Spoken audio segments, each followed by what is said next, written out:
Mr. Impossible. Mr. Impossible could do the most amazing things. For instance, Mr. Impossible could jump over a house. You try it. It's impossible.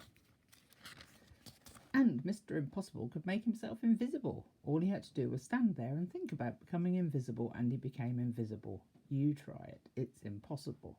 It'd be really good if you could do that, though, wouldn't it, hey? And Mr. Impossible could fly. All he had to do was stand there and flap his arms about, and off he flew. You try it. It's impossible. And Mr. Impossible lived in an impossible-looking house. Have you ever seen a house in such an impossible place? Of course not. One day, Mr. Impossible was out walking in the woods when he met a boy called William. William was on his way to school. "Hello," said Mr. Impossible. "Hello," replied William. "I'm William." "I'm impossible," said Mr. Impossible. "Really?" said William. "Really?" smiled Mr. Impossible. "Can you do impossible things?" asked William. Haven't come across anything I couldn't do," replied Mr. Impossible modestly. William thought. "Can you climb up that tree?" he asked, pointing to the biggest tree in the wood. "I can do better than that," replied Mr. Impossible. "I can walk up that tree." And he did. William thought again. "Can you stand on one hand?" he asked. "I can do better than that," replied Mr. Impossible. "I can stand on no hands." And he did. "That's impossible," cried William. Oh, sorry, Tyler. Dearie, true," replied Mr. Impossible. Then William remembered that he was on his way to school. "Why don't you come with me?" he asked. "But I've never been to a school before," Mr. Impossible said. "Then it's time you did," replied William. "Come on." William and Mr. Impossible sat at the back of William's classroom with all the other children. The teacher came in but didn't notice that there was somebody extra in her class that morning. Good morning. In his class that morning, that's better.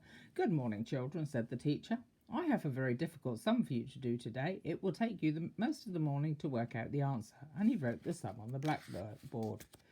It really was the most difficult sum William had ever seen in his whole life, full of multiplications and divisions and additions and other things William didn't enjoy. The teacher was right. It would indeed take most of the morning to work out the answer, if not most of the afternoon as well.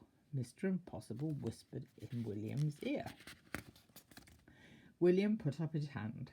"Yes, William," said the teacher. Is there something about the sum you don't understand?" "Please, sir," said William, "is the answer 23? The teacher was very, absolutely, totally, completely amazed.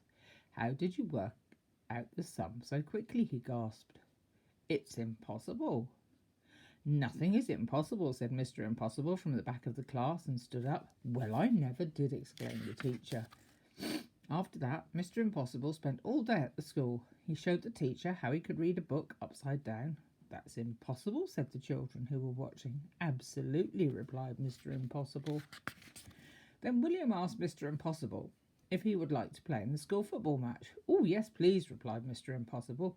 "I've never played football before." And do you know what he did? He kicked the football so high into the air that when it came down, it had snow on it. What an impossible thing to do. Then it was time to go home. Mr. Impossible said goodbye to all the people at the school, and then said goodbye to William. "Goodbye, Mr. Impossible," said William. "Goodbye, William," said Mr. Impossible, and just disappeared. William rubbed his eyes and went home. William's mother and father were waiting for him. "Hello, William," they said. "Did you have a good day at school?" "Yes," replied William, "and I met somebody who can do anything in the world." "Really, William?" they both laughed. "You're impossible." William smiled and went inside. And 100 miles away, a small figure was listening to what William's mother and father were saying, and he grinned an impossible grin. Then he went to sleep, standing on his head. We all know that's impossible. Dearie me. Well, that was the story of Mr. Impossible. Now it's time for you to go to bed. I love you heaps and heaps and heaps, and it was really good talking to you this morning. I'm missing you so much. Love you, Tyler. And Grandad loves you. Night, little man. So night, and tomorrow we'll have Mr. Strong. Love you heaps and heaps, darling. Nighty night.